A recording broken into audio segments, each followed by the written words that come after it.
First Stone, Chapter 27. Lisa sat at her desk looking at the pages of neatly written script, her eyes now and then drifting to the newspaper clipping included, along with all the color photos she'd pulled from the fat envelope. She was yet again surprised by Brett Turner, who was now Brett Hollister. She and Sam got married in March, and the letter was filled with details about their honeymoon. To Lisa, however, so it sounded more like an Ironman endurance test. Because, in typical Brett fashion, they'd gone whitewater rafting in British Columbia, had helicoptered into the interior to hike on a glacier, and then whale washed a pod of orcas off the Queen Charlotte Islands from the dubious safety of a rubber dinghy. Brett complained in her letter about having to work overtime now at Home Hardware to help off their visa bill. A Rocky Mountain of debt, as she called it. But from both her account of their adventures and the pictures she'd sent, it was clear she and Sam had enjoyed every minute of it. It would take more than falling from an airplane to slow Brett down. "What are you looking at, sweetheart?" Lisa jumped, turned to see her mother in her bedroom doorway. "Brett sent me some pictures of her honeymoon." "Really? May I see?" Lisa casually slid Brett's letter over top of the clipping as her mother entered the room. She picked up the pictures and moved to the bed, spreading them out for her mother and herself to examine. "Oh my," said Diane. "Who do you suppose was brave enough to take this one?" She held up what looked like a shot of Brett and Sam standing on the edge of a gigantic sheet of ice that dropped away from dramatically behind them. Lisa grinned. Had to be someone almost as crazy as Brett. The two laughed quietly as they pored over the remaining photos. Then Diane stood up. Okay if I read the letter?" she asked, moving toward the desk. Lisa got up quickly, gritting her teeth to conceal a twinge in her left leg that caught her momentarily. She scooped up the letter in an envelope. "As soon as I finish with it," she said with forced nonchalance. "I'm only halfway through." "Okay," Diane said. "Jack's taking us out to dinner tonight, so I'll be on the deck with my novel while it's still warm. Bring the letter down when you finish." Lisa listened to her mother go downstairs, but waited until she heard the patio door slide open before closing her bedroom door and returning to the desk. She pulled the newspaper clipping out from under the pages of Brett's letter, looked at the black and white photo, and read again the 4 words Brett had penciled on the edge. "A person can change." She absently rubbed her thigh, easing the cramp that had caught her, and looked at the window over her desk. She remembered hearing those same words spoken to her at the rehab the day she had her fixators removed. "I'm not going to lie to you, Lisa," said Dr. Dan. "This will hurt." "Is there anything that doesn't hurt?" She wanted to ask, as she stared at the ceiling, but she was afraid she'd just start crying the way she had cried that night before. Despite having jammed the corner of her pillow into her mouth, she'd made noises that had even blocked out the sounds Stephen made. Or maybe Stephen had lain awake listening to her for a change. "I'm going to give you some local freezing first, okay?" explained the doctor. "This will dull the pain somewhat. It won't stop it, but it should make it more bearable." That's what she needed, Lisa thought. Something to dull the pain. She could have used it yesterday. "You bastard, what are you doing here?" She made a straight line with her lips, tried once again to keep from crying. "Don't you know who this is? If it starts to hurt too much, you just squeeze real tight, okay, sweetheart?" Diane said. She gripped Lisa's right hand, while Jack, his face pale but determined, held her left.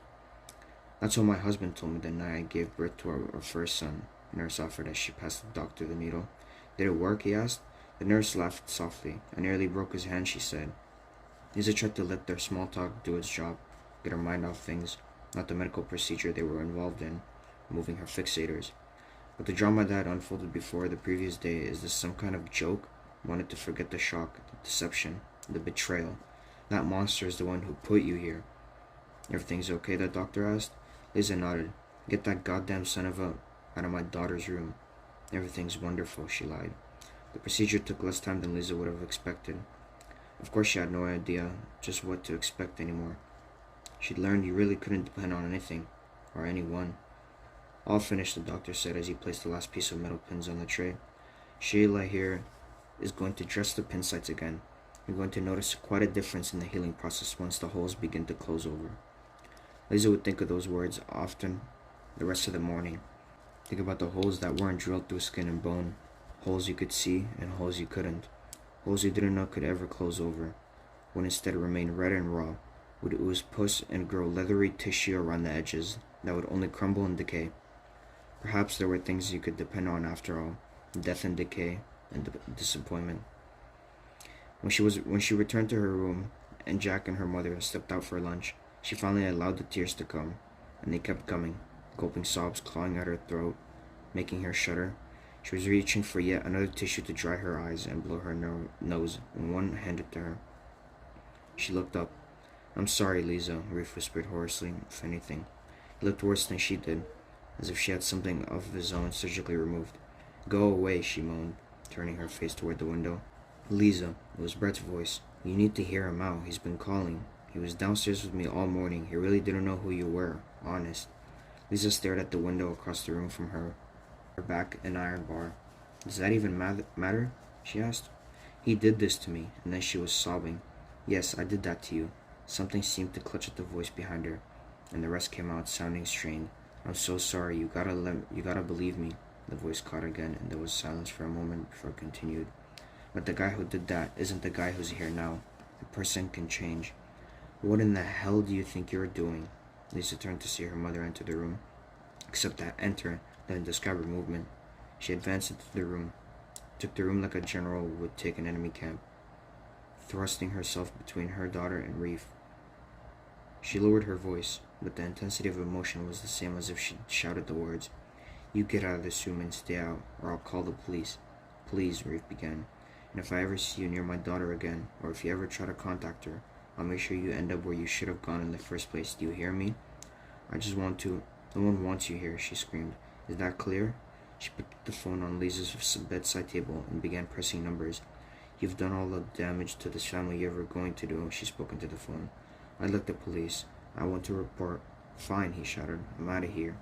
He was at the doorway when he turned again. "Lisa, get out." And he was gone. There was a terrible silence in the room, a silence so palpable the air seemed thick with it. Brett was the first to puncture it. He just wanted to say he was sorry. Nan tore her eyes from the empty doorway and stared at Brett. How could he think saying he was sorry would make up for what he did? "I don't believe," Brett said softly, "that he thought that. I don't care what he thought or didn't think. I'll see him in jail before I see him anywhere near Lisa again." And that's how it ended. Lisa later learned from her mother that a judge had issued a court order preventing Reef from contacting her again. She learned from Carly that Reef was reassigned to the Victoria General Hospital to complete his volunteer services. And she learned from Brett, who had called North Hills and spoken to someone named Alex, that the Reef they knew really wasn't the person Lisa had seen standing on the overpass that afternoon, a lifetime ago. That person had never known his father, a boy not much older than himself who had gotten a deaf girl pregnant and then ran off.